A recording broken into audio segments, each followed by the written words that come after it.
Bismillahirrahmanirrahim. Assalamu alaikum. Welcome and thank you for watching me. The Civil Defense and Ambulance Authority.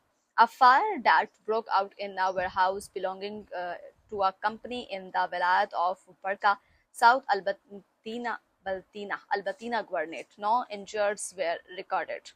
The CDAA issued a statement highlighting the successful collaboration between the Civil Defense and Ambulance Department for firefighting team from the South Albatina Governorate and the Civil Defense and Ambulance Department in the Muscat Governorate.